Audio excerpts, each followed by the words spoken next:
હાલો, જય શ્રી કૃષ્ણ. મારા કિચનમાં બધાનું હાર્દિક સ્વાગત છે.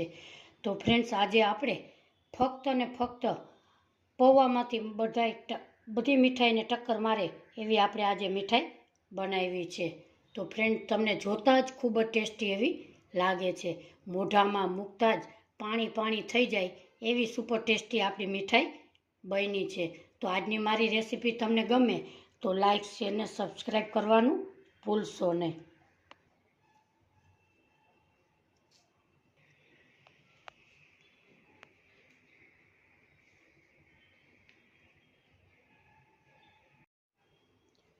સૌ પ્રથમ એક આપણે બાઉલ લેશું.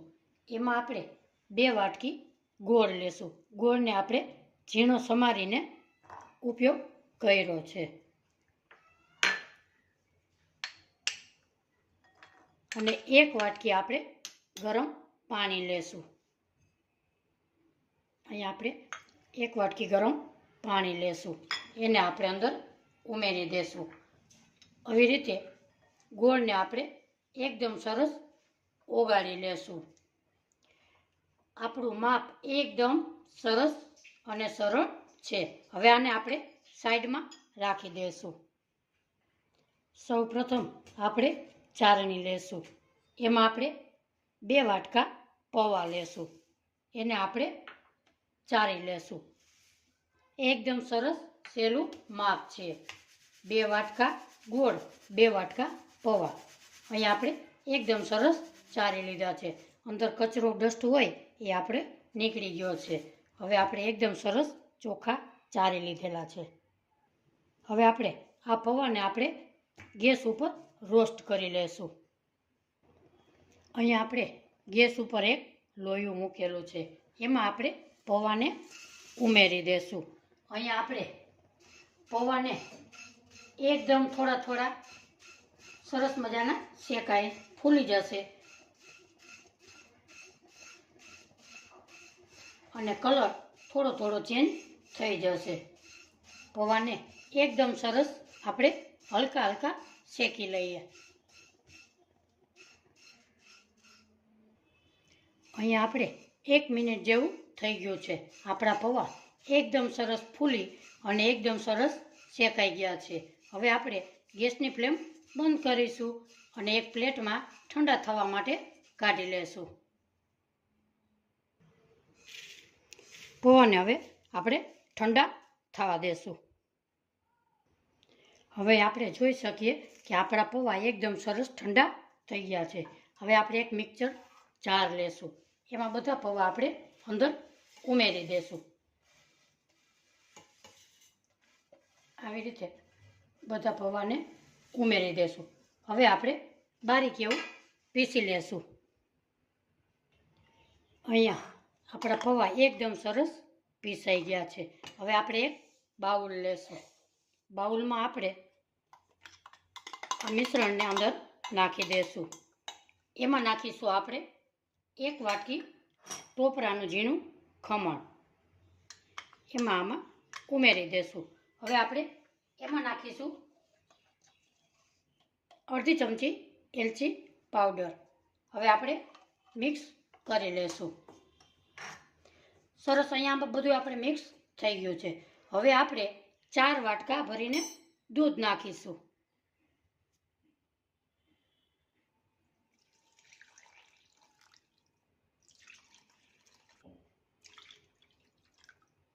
અહીંયા આપણે 4 વાટકા દૂધ નાખેલું છે.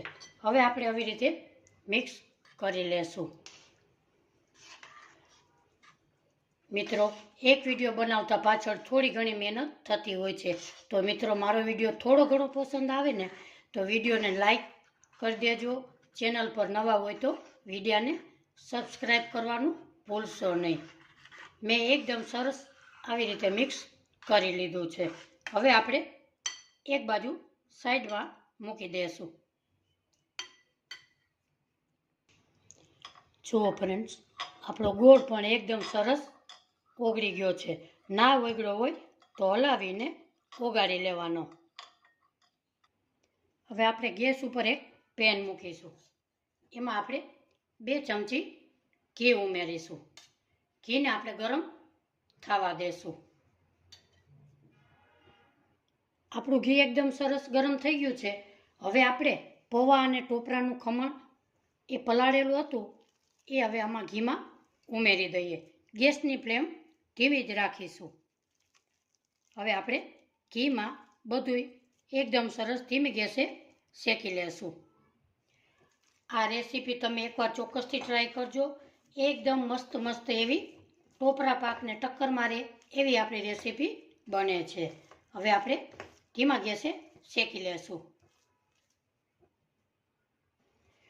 આપણું મિશ્રણ એકદમ સરસ શેકાઈ ગયું છે. હવે ગેસની ફ્લેમ ધીમી જ રાખીશું. હવે આપણે નાખીશું ગોળવાળું પાણી. એમાં આપણે એક ગળણો લેશું અને ગોળવાળું પાણી અંદર ઉમેરી દેશું. એમાં કોઈ કચરો કેવું હોય તો તે નીકળી જાય છે. હવે આપણે આવી રીતે ગોળવાળા પાણી નાખ્યા પછી એકદમ સરસ મિક્સ કરી લઈએ.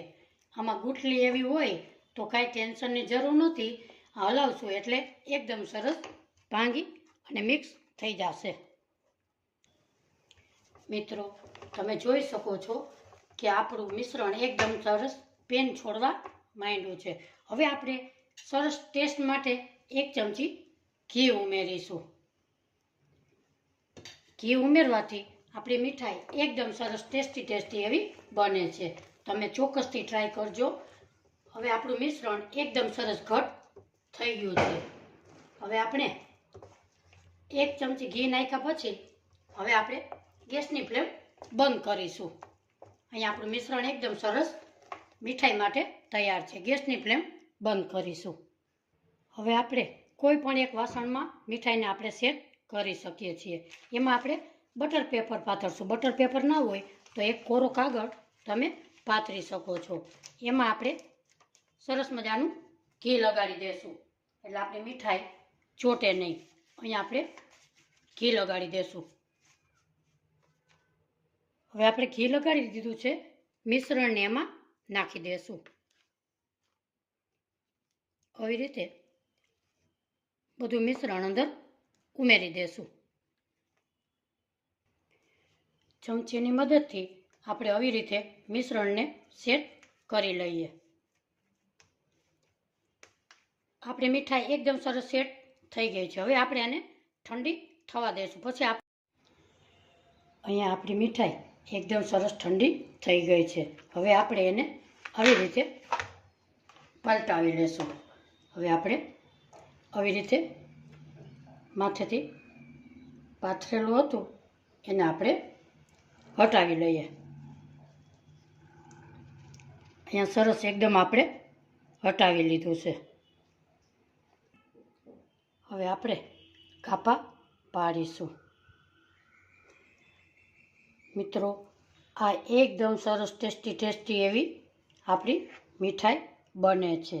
અહીંયા આપણે જોઈ શકીએ છીએ કે સરસ એકદમ સરસ કાપા આપણે પાડી લેશું.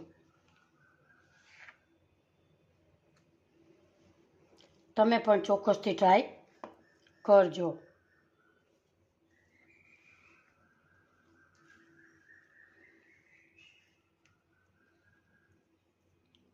ખાંડ કે સાકર વગર હેલ્ધી ટેસ્ટી મજાની રેસીપી બનાવી છે ફ્રેન્ડ. ખરેખર તમે વિચાર્યું પણ નહીં હોય કે આ તો ટેસ્ટ ખૂબ જ સરસ ટોપરા પાકને ટક્કર મારે તેવી આ રેસીપી બની છે. અહીંયા આપણે ટોપરાના ખમણમાં આવી રીતે એકદમ સરસ રગદોળીને તૈયાર કરી લેશું. આવી રીતે એને તો બધી આવી જ રીતે આપણે તૈયાર કરી લઈએ. જુઓ, ફાઇનલી એકદમ માવા વગર આપણી મિલ્ક પાવડર વગર આપણી મીઠાઈ સરસ એકદમ તૈયાર થઈ ગઈ છે. જુઓ, એકદમ સુપર ટેસ્ટી આપણી મીઠાઈ તૈયાર થઈ. હવે તમને તોડીને પણ બતાવું. આપણી મીઠાઈ એકદમ સરસ તૈયાર થઈ છે. તો કોમેન્ટ બોક્સમાં જરૂરથી જણાવજો કે આજની મારી મીઠાઈની રેસીપી તમને કેવી લાગી. ફરી મળીશું એક નવી રેસીપી સાથે. ત્યાં સુધી બધાને મારા જય શ્રી કૃષ્ણ.